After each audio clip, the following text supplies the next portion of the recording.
안녕하세요, 소닥비입니다. 오늘은 다육이 물 주는 것에 대해 이야기해 볼까 해요. 물질만 잘해줘도 다육이 키우기 반은 성공이라 하죠.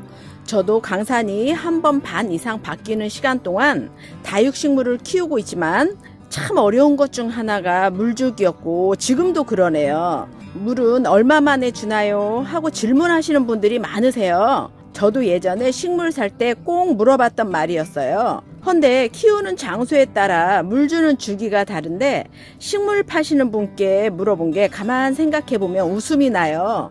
실내에서 키우는 아이와 노지에서 키우는 아이랑 이름은 같은 아이라 해도 물 주는 시기가 같을 수 없는 건데 말입니다.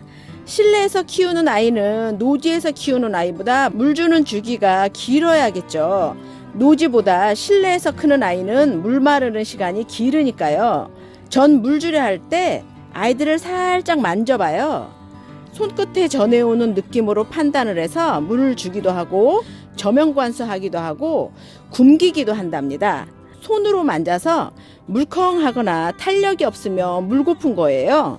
반대로 만졌을 때 탄력 있거나 빳빳한 느낌이 나면 물 안 고픈 아이고요. 복랑이로 예를 들어볼게요. 이렇게 만져봐서 탱탱하면 물 주는 걸 패스하고요.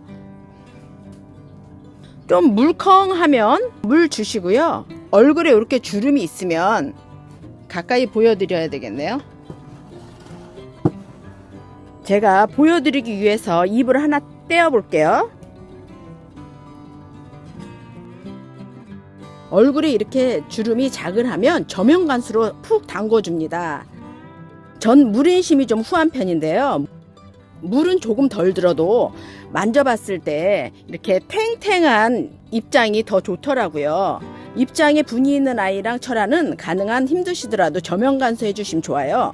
뽀얀 분 있는 아이들 얼굴에 이렇게 물을 주시면 분도 씻겨 나가고 이렇게 물이 고여져 있어서 얼굴에 얼룩이 져서 미워져요. 혹시 분 있는 아이 얼굴에 이렇게 물을 주셨다면 바로 뾱뾱이를 이용해서 이렇게 물을 제거해 주세요. 철화는 입장 사이에 물이 고이면 온도 올라갈 때 무르기 쉽다고 언급한 바 있습니다. 물 적게 줘서는 안 죽어도 물은 심 후 하면 예고 없이 훅 떠나는 아이가 생깁니다. 손으로 만져서 물 주는 건 자꾸 해보시고 느껴보시면 그 느낌을 알아요. 물질 잘 하셔서 올 여름에 한 아이라도 떠나보내는 일 없이 잘 키우세요. 물 주는 순서를 굳이 말씀드리자면요. 입장 두꺼운 아이는 넉넉히 주시고 입장 얇은 아이는 자주 주시고 철화는 가끔 저면 간수해 주시고 금은 조금 흙에만 이렇게 주세요.